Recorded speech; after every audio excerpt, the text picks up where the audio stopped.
Mamoru Oshii left Perro's animation studio to become independent, his ego at its peak after the release of Beautiful Dreamer, and he thought he could do anything. Oshii had 5 projects cancelled during these early days. He was really a go-getter, including Lupin, because Hayao Miyazaki, he didn't want to make another one of these. So it was handed to Oshii, who decided to turn the whole franchise on its head and redefine Lupin. The climax of his story involved Lupin never existing at all, bringing an end to a character both he and Miyazaki thought was outdated. Well, that movie never existed either, because it was too radical for the producers, a lack of marketability. But out of the ashes came another project.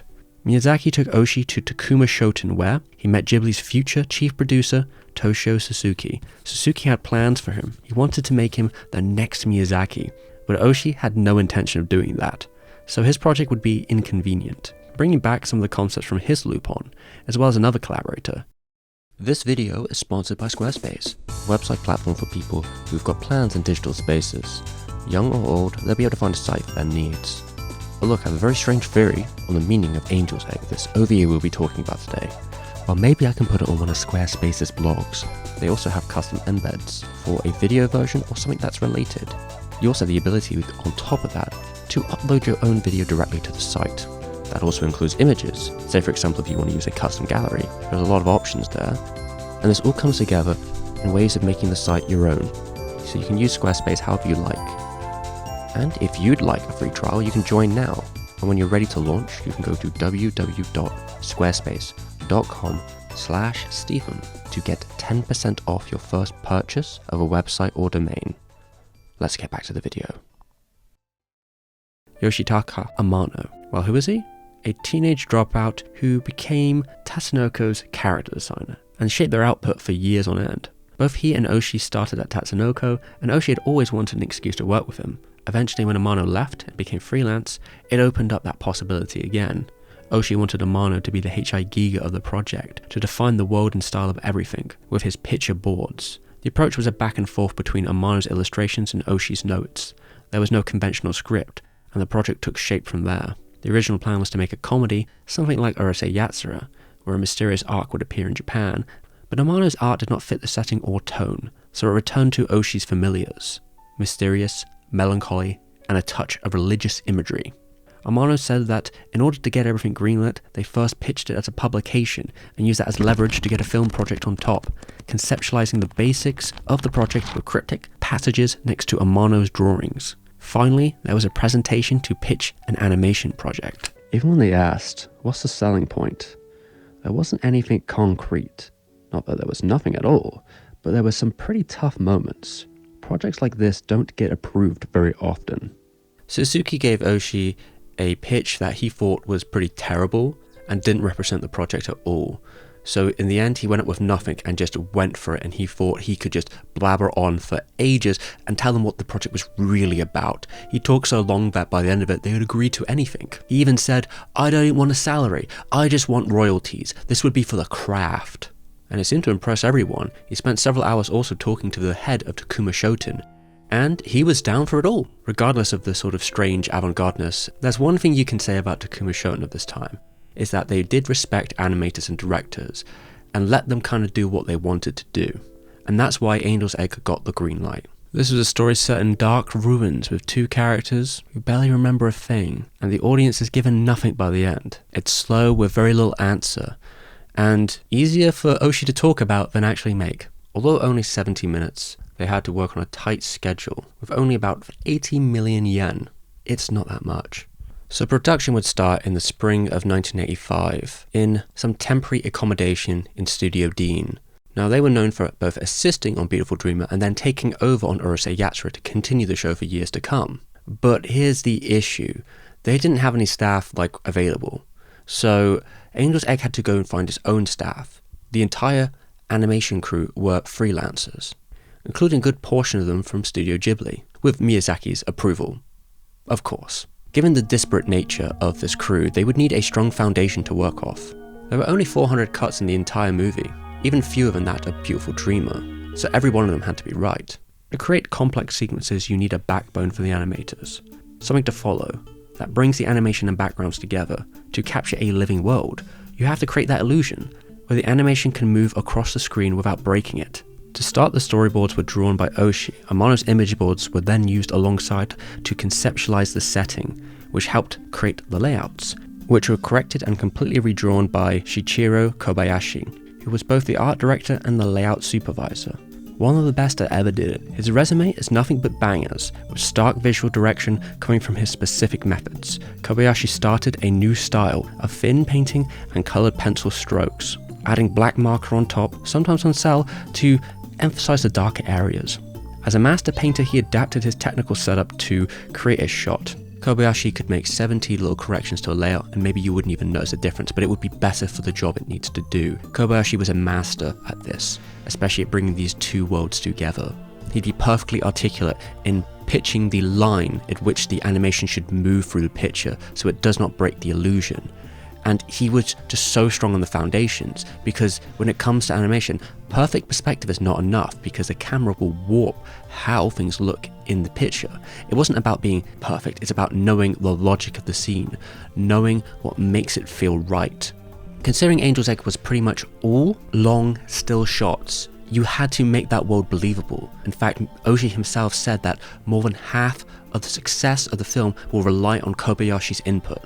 Most of the animation time was spent on the layouts and backgrounds. Those backgrounds needed to be detailed enough for those long shots not to feel cheap. And for sure, the art direction is something you could stare at for hours. Oshii's ambitions were also high. He wanted characters to fit the setting more so than his last film. He believed that Kobayashi's art direction during Beautiful Dreamer was out of place next to Urusei Yatsura's simple character designs. He wanted Angel's Egg's characters to retain much of Amano's design language, to create a more cohesive picture, and be one of the closest at capturing his unique aura. Let's talk about the tanks over the hills, a shot that was animated by Ghibli's Makiko Futaki, known for her subtle environmental animation cuts. Kobayashi's advice was to warp the angles of the setting and add a bit of parallax for the tanks to roll down, basically using lies to enhance the visuals, just creating a sense of further space effectively, which would work very well with such a detailed cobblestone background. Although the scene took a very long time, the in-betweens were nightmarish, and the staff were basically unwilling to try. It took 2 months for the in-between animators to get the sequence together, relying mainly on one person to spearhead it, who was supposed to be the checker, and then another 6 weeks to colour it. Ghibli even lent their own colourist, Yasuda, and while Oshii and her did quarrel, she was paramount to making sure that the colours in the scene actually worked, because of how much of a technical nightmare that shading was. They didn't even have an animation director. They never showed up. Once more, the summer was terrible. It was so hot they had to postpone doing more animation, making that deadline even tighter.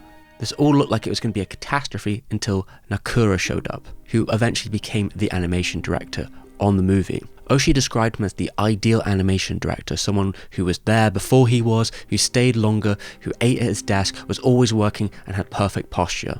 It was with him the movie actually started moving, and without him, it would have never got finished. He'd concentrate on the character acting and the movement of these people, really on the sort of more dramatic acting side of it. While Oshii didn't give that many instructions, he definitely knew what he wanted, and Nakura was that. He took control, even making some cuts himself, sometimes redrawing whole sequences, which were good, but they were just not up to his high standards, and generally the whole production had a very high standard, which made some uncomfortable, and some animators just flat up left or ran away. They just couldn't cope with the pressure, namely Hideaki Anno, who worked on some of the Angel Egg layouts before just leaving straight up. He could not deal with the monastery type atmosphere. Those who were left unfortunately had to pick up even more work. Oshii had to beg them on the rooftop of the building just to make this film their priority. So the problem with having key animation that's this intricate is in-betweeners do not want to touch it. They'd rather be doing Doraemon or some shit. So basically they had to find the best in-betweeners in Japan to even have a chance of getting these chaotic hair strands animated. It's no wonder the film isn't always consistent in its drawings, because it's hard to even draw them in the first place, although that can lead to its own personality, and it's relatively minor in comparison to how cohesive the work is as a whole. It's this kind of deep beauty when the world can be so intense when just two people are walking down a street, and a big part of that is the music.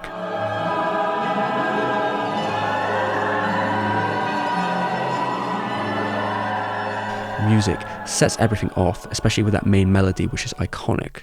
It brings the mundanity of it all to life. The entire project was a team effort that all worked out in the end. Oshii was very pleased with the results, saying it achieved 90% of what he wanted to.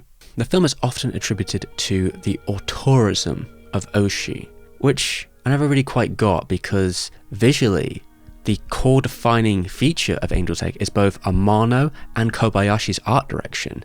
In fact, Amano did so many drawings, hundreds in fact, to create the world in itself. It's hard to see how Oshii is the true artiste here. And he has his own opinions on auteurism. Japanese anime has depended on the fantasy of auteurism, made up by Toshio Suzuki. That's why Miyan-san and I became directors. There were many directors who were better than me. I could have not become a director without the fantasy of auteurism. So, auteur in French means artist, and it was kind of a movement which dictated that the director was the key artist or key player in making a movie, I suppose, the artistic genius behind it all, the person that defined everything. And a lot of people in the new film generation in Japan were of this belief. That included Oshii in his younger days, especially his student days, when he really was a believer. But the problem is when he joined the industry, things were nothing like he expected, especially since, well, he's not in the film industry, he's in the animation industry, so it's even more different. But it kind of broke that illusion down for him. Oshii is dependent on different artists and collaborators to get his visions down. So while Oshii plays the role and the story and themes and boarding, he absolutely needs a collaborative approach. And sure, he definitely has clear motifs. The kind of ones that are similar to a dog marking a telephone pole, as he would remark. It's all about leaving his scent. Gross. Oshii sets out his directing philosophy in his narrow course. It's maybe a bit more managerial. それってさ、やっぱね、一番似てるのってやっぱ戦争なんですよ。お金もかかるし。有限な資源でどうやって獲得目標をゲットするかって。監督ってさ、ね、戦争を指揮すると司令官みたいなもんなんですよ。参謀みたいなもんなんで。And how even prized auteurist Miyazaki responded with concern to this development in Oshii's career. He shouldn't be an auteur. Some people say because so much anime is being made these days, we should be more auteurist directors. However, that would only isolate us from the other creators. Animation creators should turn their pure imagination into comprehensible ideas or take them to the grave. So yeah, it lacks a commercial edge, and it's hard for a general audience to pass. And maybe even harder to pass for the staff, because they were even joking at the time, especially Oshii, that this production felt like the wrath of God had hit it because of so many things going wrong. And speaking of God, so there is a myth echoed through the internet that Oshii was once a man of faith who lost it along the way. Maybe Angel's Egg was a response to that. Well, yeah, Oshii does like to read the Bible, and it has inspired some of his projects, but he's not religious, and never has been. Even Mamoru Oshii himself said he was not Christian in the interview where this misconception started. A lot of this mishap seems to start where they quote him as saying, "I really liked the Bible as a little boy. While a student, I planned to enter the seminary at one point, but didn't. Even now though, I still read the Bible sometimes." Which doesn't seem to be accurate to what he said in the past, which is usually about studying theology at university, opposed to becoming a member of a clergy. But for a lot of places it was just taken as gospel. And then the quote jumped from person to person until the source had changed to some obscure Japanese book with no mention of religion at all, but something that isn't very easy to check but seems authoritative enough that you just kind of wing it. Oshii has read his fair share on theology. It's true, and there is definitely good cause for Anno to approach him during Evangelion to get research material. And yes, he does love that Bible, but as a creative tool. A narrative around loss of faith can exist without Oshii's personal experience, and discussions about theology are quite common for Angel's Egg. After all, Amano thinks Angel's Egg is an art film, which will come with a level of discussion and interpretation, as well as misinterpretation, because misinterpretation is going to be inevitable to what you intended, and Oshii would agree with that. Well, we could also mention the intentional fallacy. Now, this article said that you should not consult the oracle, or in this case, the director, when reading a film. The director does not need to be king. You don't need to consult them. Their life doesn't matter. Because Oshii has talked about various symbols over the years in this film, but he's not the type to actually reveal actual messages so bluntly, so you have to take a lot of what he says with a pinch of salt. He also changes his interpretation from time to time. He's a certified liar in his own experience. Though faith is definitely something clear at the center of the film, and you can interpret a form of loss of faith. I can see it, but it surrounds the context of the egg. That is the catalyst for the subject, if the egg is empty or not. And when the egg is cracked, you could argue her devoutness in faith is rewarded Even if she's full of dismay, what she gets in the end is a miracle, just not in the method she expected.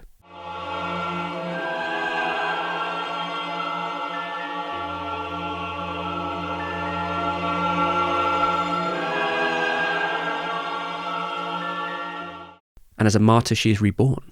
Perhaps a broader view of religious symbols is better to not get stuck in the weeds, because it's easy to lose sight in other situations when you don't consider things like reincarnation for Buddhism, or even other myths like the Japanese Urashima Taro. A lot of it, though, I feel goes back to those contrasts in the film, from the devout to the cynical. The cross is a holy symbol, but also in this movie it could be a weapon. It's that ambiguity that runs through the movie. In some ways, it's a more esoteric version of Beautiful Dreamer, with similar concepts, just taking one kind of theology for another. The concept of living in dreams, the logic that dreams can permeate, and the anxiety and uncertainty that comes with that. And it's something with a nightmarish atmosphere. You could say it's quite similar to a Tarkovsky film, with its slow metaphorical movements, long still cuts, especially something like Stalker, which Oshii might have stole some homework from, when it comes to like the zone in its sort of loop purgatory, an elseworld outside of time where dreams can come true. Huh? Or maybe Solaris, I don't know. Hey everyone, we're going to take a quick break for a second to talk about this project. So this is the third video in a Mamoru Oshii series. I'm going to be covering his whole career, and it's a Patreon-funded series. So the support of the project through my Patreon is the long-term blood of this project, and without it, I wouldn't be able to do it. It's a lot of work, and we still have a long way to go. There will also be eventually a special exclusive video on Patreon on the topic of Oshii's cancelled projects, which will not become like a public video, a part of the series. It's more like an addendum one. So shout out to Riki for doing the translations in the last two parts of this video. The couple pieces of interview clips I've given, they've done a great job there and been very invaluable to the project in that way. Now let's get to the patrons. So thank you so much to Lenny, Tim J. Richards, Stravagent, Chunks, Fox Mulder, OT, Paul, Stephen's Mum, Subsofa, Systematic, Karen, Doji, Yegor, Vic Boss, DTB, Gambaroni, Aleph, Mickey Moon, Pedro Ferreira, Waj, RG Palmer, Kitty Cat, Oscar Britton, Giorgio, Luga, Ian Laser, Curtis, Alexander, Pong, Mataisu, Lloyd Miller. And a very big thank you to Axel as well. And anyone else who would like to support the project, I would much appreciate it, even if it's by likes and shares, comments. I appreciate it from the bottom of my heart. Angel's Egg is a piece that lives within its era. I mean, we look at the small girl, she's definitely a byproduct of the Lolita boom. Even if Oshii somewhat disagrees, going towards that he wanted to make a character who was not cute. And I'm sorry, Oshii, you failed. You played yourself. Like, this is ridiculous. And she has this sort of out-of-time aspect, this Victorian-type clothes, the endless sort of youth of an Alice in Wonderland, which creates a deep contrast here, not only with Oshii's perspective on it, and how it relates to the world around her, including the young boy who in this military garb, weapons, tanks, same with the fantasy aspects next to the sci-fi ones. And this was absolutely made in an era of sci-fi, it even says so on the VHS. And this thing wouldn't even exist if it wasn't for the video boom, because Takuma Shoten didn't want to put this in theatres. Not on the wide scale anyway. I thought this work was more suited to the cinema rather than video in terms of visuals. It was a miscalculation on my part. I really misjudged it. Normally judgments like that aren't acceptable, but the way things looked on the screen and on the TV monitor were completely different. I was shocked, wondering why something that looked so beautiful on 35mm film didn't translate the same way to a TV monitor. At the same time, I realized even though video was booming, it still couldn't compare to film. So when I was making this video, I found an old recording, which I will absolutely delete from a SoundCloud I've barely ever used, which predates this channel, and it is my first reaction to watching Angel's Egg. And it seemed to have touched me quite a lot. Angel's Egg is an experience. It's mesmerizing. Watching the film in itself is an altered state where shape and pattern and music come together to bring you into this dream world. What I get out of this is a concept called puncton, which is this idea about a piece that sort of bruises you emotionally in the soul. It's sort of more visceral, more guttural than it is maybe logical. It's something that really hits you in a very specific, personal way that is beyond words.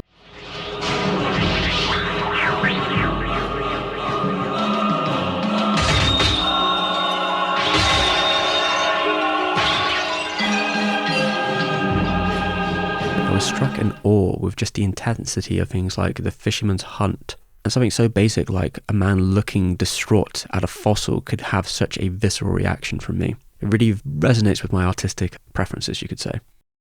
It feels like a modern anxiety reaching through your body, a mystery that you can't quite understand, a nightmare but also a dream, and there's uncertainty all around which the audience has kept just completely into the dark about. There are absolutely many lenses you can use to look at Angel's Egg. In fact, aka Ghost's channel went through that in his own Angel's Egg video about the many different strands that make people go through, that'd be religion or psychoanalysis, etc, etc. Although in sometimes against interpretation, they talk about real art's capacity to go beyond that, you know, real art and sort of analysis of it isn't necessarily about picking it apart and turning it into a diorama so you can explain it in a way which might dull its sensation. It's about how, when you look at it, it expresses something about the human condition or how you reacted to it. Though there is definitely an allure to just looking through and discussing with people, especially those who are very much attached to this project, even if many people back in the day when it first came out were not that attached. Angel's Egg was screened in a few cinemas before its home release. The first viewing had Oshii sweating. There was a long pause and a slow clap, which turned into a bunch of muttering. Something was very wrong. Oshii was frozen and unable to speak. The video bombed, and Oshii was still predominantly known as a comedy guy. Even with Beautiful Dreamer, it wasn't all serious. Angel's Egg was a departure into an abstract, and with a price tag of 12,800 yen, it didn't stand a chance. It was 18th in Animage's top 20 that year, and the fact it made it that far up the list is probably because, well, Takuma Shoten own Angel's Egg, and they own Animage, so they have had a massive media push within their magazine for it. Every month during the lead up of the film was some kind of article about it. And yes, this is the year where OVAs took over. You can even look at Oshii's previous one, Dallas, which had at least got up to 30,000 units by this point. But Angel's Egg was just too niche for its time. We don't even have records for how many it sold. It had no franchise to ride off, and both the otaku audience and critics panned it for being indulgent and up its own ass. The particular approach was difficult. It was not something the animators ever wanted to try again. Not to mention it was a very tight deadline. The animation director by the end was weathered by it all, described as a husk of his former self. It was only after he joined that they were able to pick up some speed after all. Amano didn't leave the studio for the entire production and did so much work on the artboards and image boards supporting the production that he basically became ill. It was a work of art that was painstakingly created by a small group of people who had to be young and energetic, because by the end of it they had seen hell. In the aftermath of Angel's Egg's failure, well, there was In the Aftermath, an Australian movie that used basically clips from Angel's Egg as B-roll after the film rights were sold without Oshii's knowledge. See, Takuma Shoten, well, they didn't interfere at all during the production. As soon as it was a bomb, they were like, yeah, fuck it, throw it towards wherever, and they sold the rights off. And they absolutely were not allowed to do that because Oshii and Amano owned the rights, so they can't just do that. They can't just throw the rights out there. But it was too little too late. They couldn't do anything about it.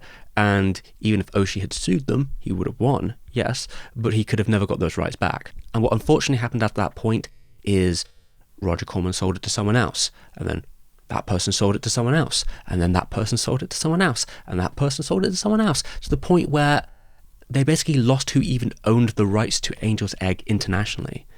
And effectively those rights were just gone for 40 years. Okay, so let's get into the reasons why this film can not be made today. And it's not exactly that sort of boomer shit at all. There are logistical reasons here. One of them starting with, well, profits. It was a huge bomb, and there isn't really any money in making this kind of work. It's kind of dangerous, even on the smaller budget side. Well, even with inflation in regards, you would not be able to make something of the same quality with the same amount of money. Cells aren't manufactured in the same way they used to be anymore. That was discontinued a long time ago, so making a movie like this cell animated on that money, absolutely impossible. And the people who could use those techniques are mostly retired as well, so even on a logistical sense, you wouldn't be able to get the crew together. Because also the industry is much busier than it used to be. A lot of animators are all booked up on much bigger projects than this. You'd really need to find ones that have a real passion for this very specific avant-garde animation. And you might not be able to find that so easily in the mainstream anime industry. This movie made it across the finish line effectively because of one or two people in the in-between or color departments who really put their leg out there, including as well the animation department with the animation director Nakura.